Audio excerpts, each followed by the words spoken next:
Hello, I'm back.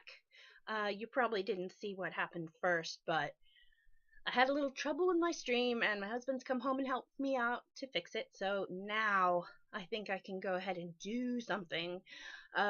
It's going to be a slight change of plan because I've already done what I was going to show you for today, so this is kind of the next one, I guess. Hmm, who can say? Woo! Hello! There's a Stephanie here. Haha! First to send a message. Welcome, Stephanie. Woohoo! I don't know how many people are watching right now. I didn't even look. Um, can't see it. Well, let's just do something. Okay, let's go to the desk. Hello! Here we are at the desk. And today I'm going to make some 3D roses. You can't see a finished one because I haven't got one. But let's get started. Let's see.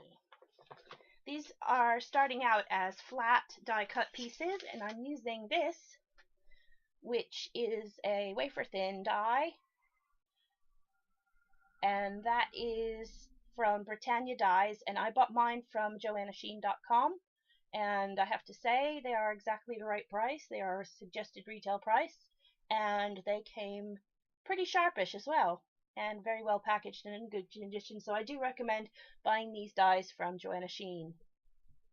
And coincidentally, and while we're on the subject, Joanna Sheen, her website has a tutorial on how to make these flowers. I just make them a little bit differently than she does, but I have to sometimes look at what she's done sometimes when I forget what I do. So I had a little look last night just to refresh my memory. Now, in addition to the little die that you also need a machine to cut those dies with. If you've got the dies, you've got the machine. Also, this is what I use to make the flowers. I use Tesco's white presentation card. The weight of it is 160 GSM. It's about, I would say, twice the thickness of ordinary copy paper. So, let's see. What you have to do, usually, for those of you who are new to die cutting, oh, don't worry if you've only got 10% of your battery left. That's okay. Stephanie's saying she's only got 10% of her battery left. You can come back and watch this on YouTube later. It's okay. I always archive my streams to YouTube, so don't worry. Come back later and watch it. So anyway, you take your wafer thin die, and I'm using a Sizzix Sidekick, which is just a small portable version of a die cutter. Ooh, that's cool. A little funny metal piece just fell out of it. I hope that's not going to make it so it doesn't work. That'll be fun. Okay, so what you need is you need a bottom plate. You need something to make up for the width of the ordinary Sizzix dies. I use these little Sizzix adapters. And this is the wafer thin die on top of that. And then you need to get your paper and lay it on top of the die. And finally, this is the top sheet. There we go. And that is cut to ribbons because I constantly use it as my top sheet. So this is what you call the sandwich. It runs right through here. You gotta crank it, crank it, crank it, crank it, crank it, crank it, crank it. Sorry if my camera's wiggling, but it's on the table and so is this. So here we go. Alright, so what happens is it's been squashed. So it's been squashed into the shapes that I wanted it to be squashed into. And all you gotta do is take the excess off of the die. And if they're all still in there, there's two things you can do. First thing is to give it a good whack. Most of them come out. If there's still little stragglers in there, there's little tiny holes in the top of the die. Can you see those three holes that are white? They're white because there's paper in it. So you just take any little thing and you poke it through the hole and it lifts the paper and you can grab that and out it comes. So that's die cutting in a pinch. If you've never seen it before, that's what it is. And if you, like me, are no good with scissors, That's one of your options right there. So, let's do the old Blue Peter thing, and I'll bring out some that I made earlier. Shall I? This is just a spare piece of paper. You can use whatever you want that you've got lying around. You could even use bills or envelopes or whatever, because all you need this paper for is to catch the extra ink. Because what we're going to do is we're going to customize these white pieces and we're going to make them whatever color we want. And I like to do that with a fast drying medium. And I'm using Letraset Pro markers. Here they are right side up in case you don't read upside down. The colors I'm using today are Dusky Rose and Pear Green, just because I like it. These are the ones that I've already done. If you color things with anything by hand, you're not going to get a perfectly even coverage. Do you see how there's little spits and spots that aren't quite exact? That's great. We want that. Nature is not exact, and if we're not exact, then it'll look more natural. So, you need to be kind of sparing and quite quick on this, but you just lay the color down. You don't have to be perfect or pristine about it. You just do it and get both sides. Can you even see this? Oh yeah, you can. Okay, cool. There you go. And because this is a stream, I'm just going to do the rest of them while we sit here. So today was my daughter's last day of school, and I'm so glad because I absolutely hate the school run. It's nasty and brings out the worst in people, and I never like to see that, so I've got 6 weeks off from having to do that. Yay me! La la. Because it's not an exact science, it's a nice craft to sort of get on with while you're chatting to your friends. I first made these in a class decorating an MDF box, and it looks fantastic. And I did that with Cardinal Colors, which is a company that I go to quite a lot. I go there once a month for a craft sort of day. It's Sunday 10 to 5, and it's fantastic. Just a little group of us meet up once a month, and it's nice to catch up with friends and do things that we like together. So I highly recommend crafting in groups. I watch streams myself of people crafting, and when I'm watching them, I'm kind of usually doing something like this as well. So I feel like we're sort of crafting together, but we're not in the same room. It's either cool or pathetic, depending on your point of view, and I'm alright with both of those. Everybody's different. So, these are our flowers. Look, I've got all these ones I've just done as well. Look at that. I'll just save those. And also these are the calyx part of the flower. They look like stars, but they're not. Same procedure. Just do your thing. Whack the color on. If you want to be more creative with this, if you want a variegated flower or a variegated leaf, you can go ahead and do that. It's okay. Just keep in mind, though, when you're spending all that time on it, just how much of the flower is going to be visible when you're done, because you might be wasting your time a little bit. So, you'll be able to tell when you're done watching this whether it's worth your while to shade or do any kind of special patterning. So, onward. These are the ones that were finished already. So I'm going to take 4 of these pink flowers, and I'm going to take one of these. You can vary this however you like. If you would prefer to have 2 pieces of calyx, you could do that. It might end up too green for your liking, or it may not. You don't know unless you try. So now that we have cut and we have colored, the next step is shaping. So I've got a whole bunch of things here because making 3D flowers out of paper and card is kind of an in thing, and it's been in thing for quite a while. So there are many different sets you can buy. You can buy individual punches that are flower shaped, and they come with their recommended tools to make the flowers do what you want them to do, which is to curl up and become 3D.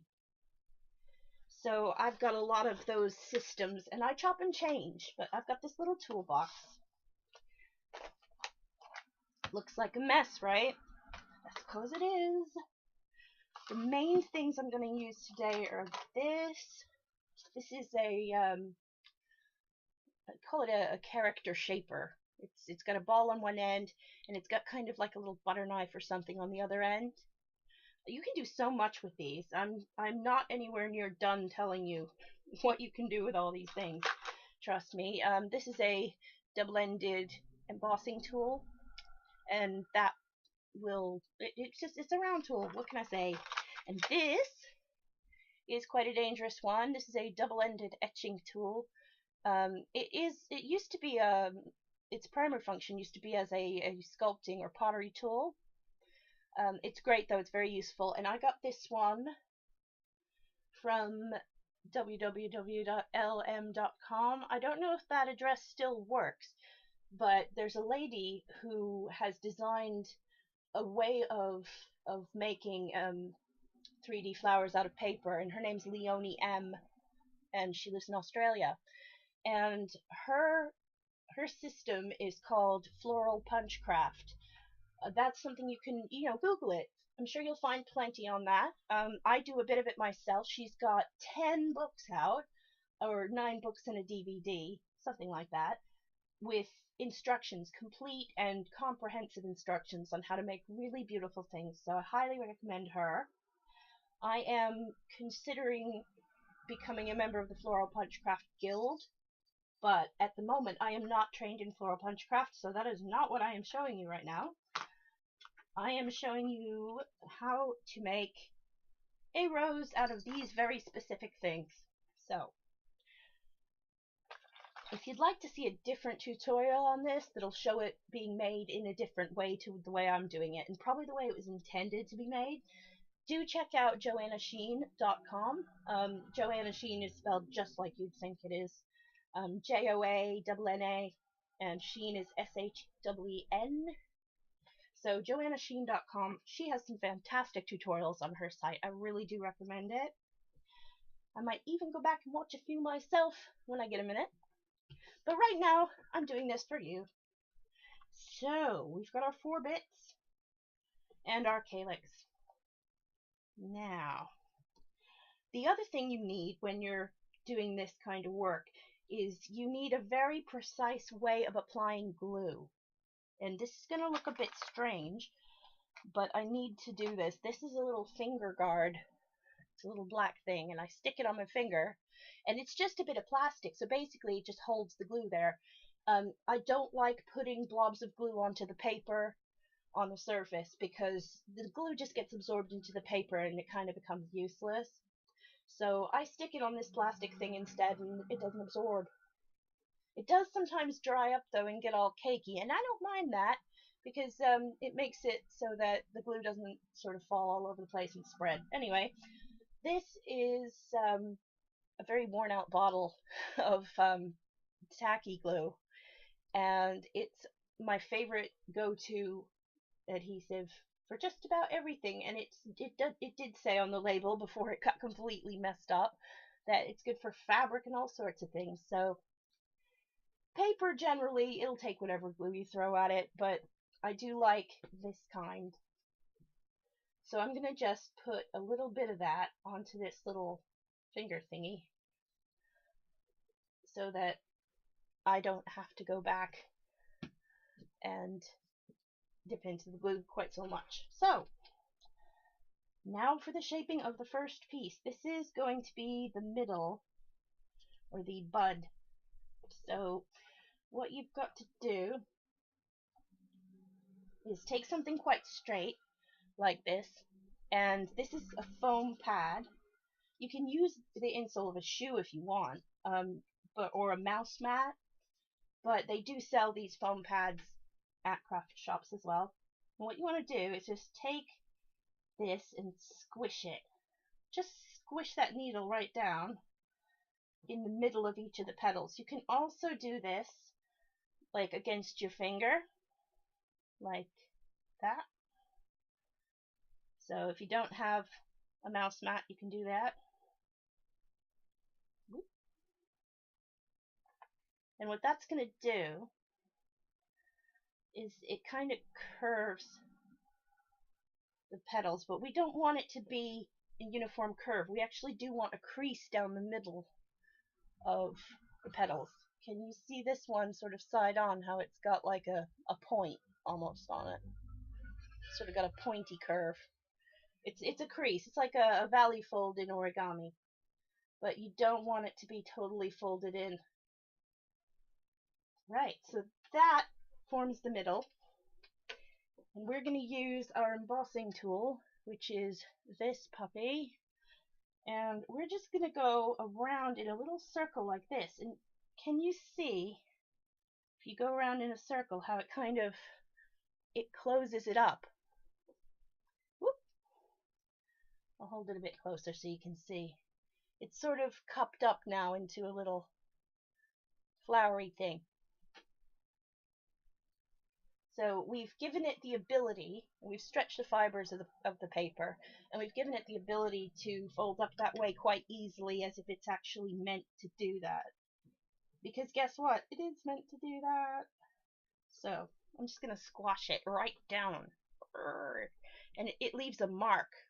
It squeezes it down so much it actually leaves a dent in the foam pad for a little while. Now we can open it back up again.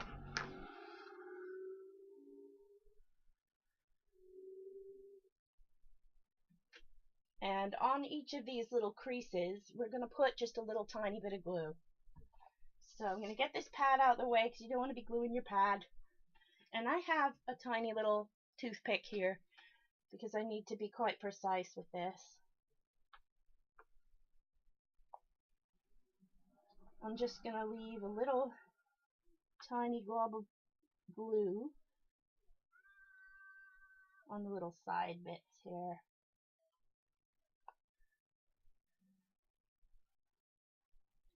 Can you hear me okay? It looks like I'm not turned up that much. Is that better? I don't want to scare you. I've turned myself up so that you can hear me. Right, I'm still just applying glue, very tiny little amounts really, onto the centers. Here you go, you can have a look, see where the little bits of glue are. I don't know if you can you see it? Yeah, you can see it from that angle, alright. The glue is there, and then what you do is you just quite gently close it right up, and hopefully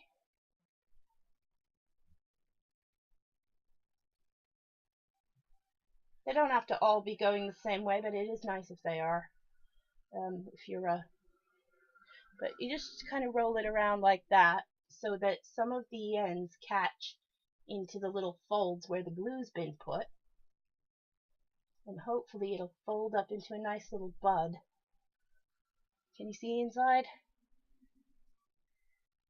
And there it is, a tiny little bud. That's the beginning of your flower. And what I like to do is I like to take my small tweezers. Where are you? Here we go. These are reverse tweezers. You squeeze them to open them, and you let them go to close them. See that? I like to go in and actually squash the little bits together just to cement that glue in place. Just like that. Right. For the most part, it is closed. Very nice. Just that way. So we set this one aside. And the other ones, we're just going to want a bit of a gentle curl to them. So the first thing we're going to do, I'm going to use this one just to show you how it works. If you go around in a circle, Don't press too hard, but just move around a little bit. And then get smaller, sort of spiral inwards like this until you get into the middle. And look what it does. It's curved like that. And so I like to do that with each of these. And it's nice to use varying sizes of embossing tool while you do that. So this is a larger one. And I'm going to use a slightly smaller one to do the same thing. Ooh, it doesn't like me that much, but if I just do this, can you see this? I'm trying to do it so that you can see it, but really the correct way is to do it vertically. Right? And that one has curved more than that one has. Do you see how that one's a bit bigger and that one's a bit smaller? And then I'm going to flip this tool over. I've been using this side. Ooh. See, and now I'm using this side because it's smaller. And now I'm going to use this. Ooh, there's the small side. I'm just going to go around it like this, and you can hear the rustle of some of the petals coming together. And you can see how much more cupped this one is than the last two. So now what we have, I'm going to put that against the green because it's easier to see. I've got kind of a big one. I've got slightly a smaller one. And I've got an even tighter one here. And that's what we want. So now to curve the petals in. Right, now there are different ways you can do this.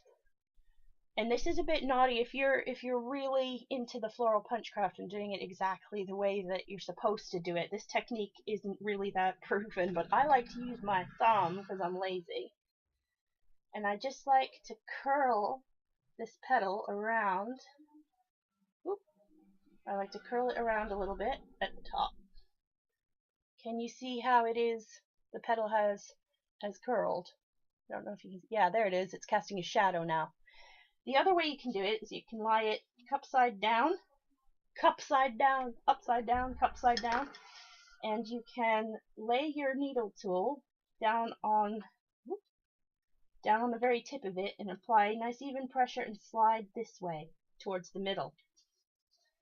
And the foam on this foam mat will actually help to stretch the fibers, and it should keep its curl a lot better if you do it this way.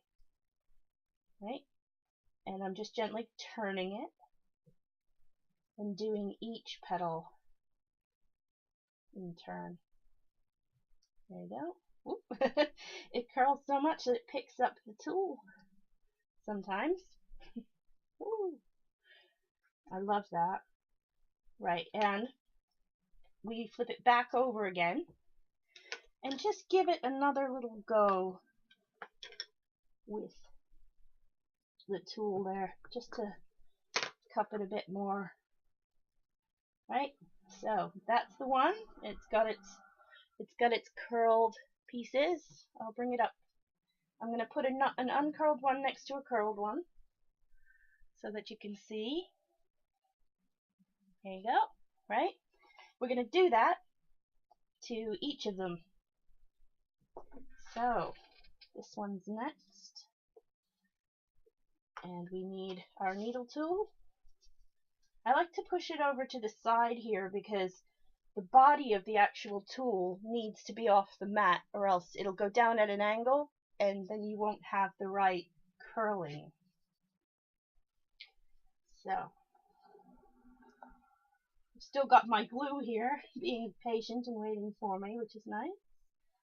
Okay. Sometimes it isn't possible to do this the right way. Sometimes with this particular design it is good to just curl it over your thumb, but I'm going to try and do it the right way for giggles today. Okay, and there. Also, it's kind of good if you can have in your other hand a pair of tweezers so that you can move the flower around. Just gives you a bit more flair, a bit more professionalism. and this one like that. So there we've got our curl. Flip it, bring it in for cupping again like that. And then this one can wait over here, and this is our very curliest flower, this one. And I think I'm going to use the thumb method because I don't want it to be flattened out too much. This one needs to be right up. I'll show you in a bit why. This one might even need extra gluing. So we've made 3 slightly different cupped shapes, and we're going to nest these together in order of how harshly they've been cupped. So this is the sort of tighter one. So this is going to be our first little layer. So we get our bud. Remember our bud that we made earlier? There it is. Right, so we take the bottom of the bud, which has a little hole in it. It doesn't have to have a hole in it, it just does. I think there are other techniques you can use that are quite useful to have a hole there for, but this one just doesn't really need it. Right, so we've got a small amount of glue on the bottom of this. I'm going to take my molding mat away so I don't get glue on it. I've got a cat trying to come and see us today. Tiggy, you'll have to come back later, babes. Okay, so we have stuck the center of our flower onto the bud. See? Now what we want to do is do some shaping on that later on. So stay tuned for that. Right. The next one, we've got a new bottom now to our flower. New bottom, right? Here's the glue. Touch the bottom to the glue, just enough to break the surface tension and get a small amount of glue on there. Pick up our next piece, and we're going to juxtapose the petals so that they're peeking out from underneath in a layered fashion, like so. So you can see there's the petals of one layer and another layer like that. And then we do this again. Glue onto the bottom. Juxtapose the petals again. The hole is actually quite convenient in this case because that means that, you know, you could really perfectly line it up if that's what you wanted, but a natural look doesn't rely on perfection. So that is 4 layers worth of flour there. And what we need to do now is just fluff it a bit, make it look a little bit more natural than that. So the innermost layer of these petals needs to kind of be coaxed upward to here. So that's what we're going to do with a little bit of glue. Whoop. So let's bring on our lovely toothpick and get some glue. We're just going to pop that glue down inside the flower like this, all the way around. You can use a totally clear glue like Glossy Accents for this. That's what's recommended on Joanna's site. It does work wonders.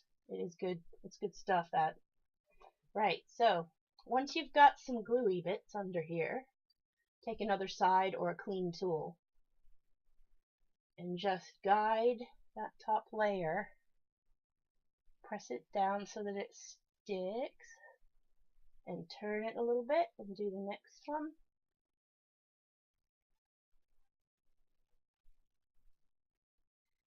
And again. And again.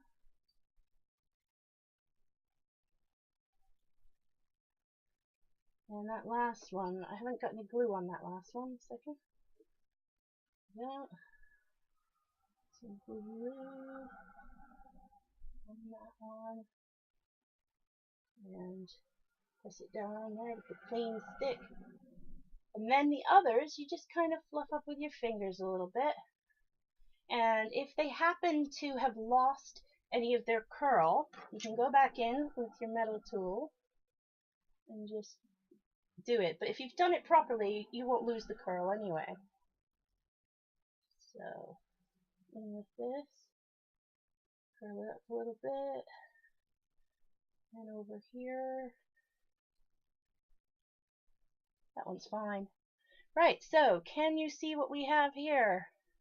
We have a lovely rose, but we need to put our calyx on. So, how do we mold our calyx? It depends which way you want it to go. Now, I'm using this technique again with the needle tool. I'm going to curl up these little ends like this. Only the very, very edge. See, I'm giving it a little bit of a curl like that. It's not much of it, is it? So, I'm going to do the rest. A little bit at a time. Whoop.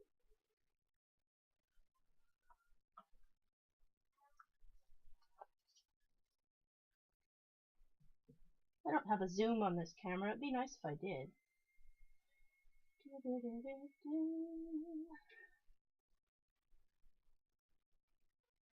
Maybe next time. If I do a lot of this streaming business, then it might be nice to have a better camera, but for now, what you see is what you get. So, we've got the little ends curled up like that, and I want to give it some little bit of the old cup like this. Whoop. Sometimes the static will stick it to the tool, but there you go. That's what it looks like on the side. See? Kind of cups up like that. We'll flip it over, and that will go on the bottom. I'm going to use my flower again to pick up some more glue. No, I need some more. I'm going to put the glue on my little finger here. You could use your actual finger if you don't like these things, but they're like £1. Or you could even use a little rubber glove finger, I guess, if you wanted to. I'm just going to pop that on like that. And now it's a flower. Do you like it? Woo! It's gorgeous. And I will go and get a finished project that I happen to have made with those on. Bear with, I'm just across the room. I've gone away, but I'm coming back. Whoop. Whoop. Here I am, and this is, ooh, this light is pretty harsh, but this is the cool box that I made, and there are the roses, and they've just been stuck to the paper at various angles like that. And the cool thing about these, doing it like this with this exact paper weight and everything, is that you can color them in with whatever color you want. So if you've got a collection of these Pro markers, right side up, if you've got a collection of these, then you're in business, because any color of this can go on there, and you can color your own lovely flowers. So that's all I've got for today, but for an interesting application for these flowers, do stay tuned. Keep an eye out. If you want to know when I'm doing another stream, then you must follow me. Oh, look who it is! It's Eclipse Libra. Hello! She was with me the other day. I'm so glad you're back. Yeah, these flowers are so much fun to do if you've got the patience for it. Really is brilliant. They do sell finished items like this, but, you know, why do that? Why buy that if you can do them yourself whenever you want? You don't have to have bags of flowers lying around. And it's just fantastic. I might even pop a little bit of glitter inside that hole, because it's kind of dark in there at the minute. The dies are from Britannia Dyes. I don't know if you can see that because of the glare, but Britannia Dyes is who makes them, and they come in 3 sizes. I've only got 2. This is the medium size, and the one that I made was actually the large size. So they come in even smaller sizes too. They're so cute and so ditty. And later on, I will be making more 3D flowers. So, but for now, I must sign off. It's actually dinner time in our house, so I might have to go and cook something before we all starve. But it's nice to see everybody, and please do tune in again next time. Follow me if you want up to the minute news on when I am recording. And if you've missed it, you can always catch it on YouTube later on. And I'm going to sign off now. So thank you everyone for joining, and see you again soon. Bye bye.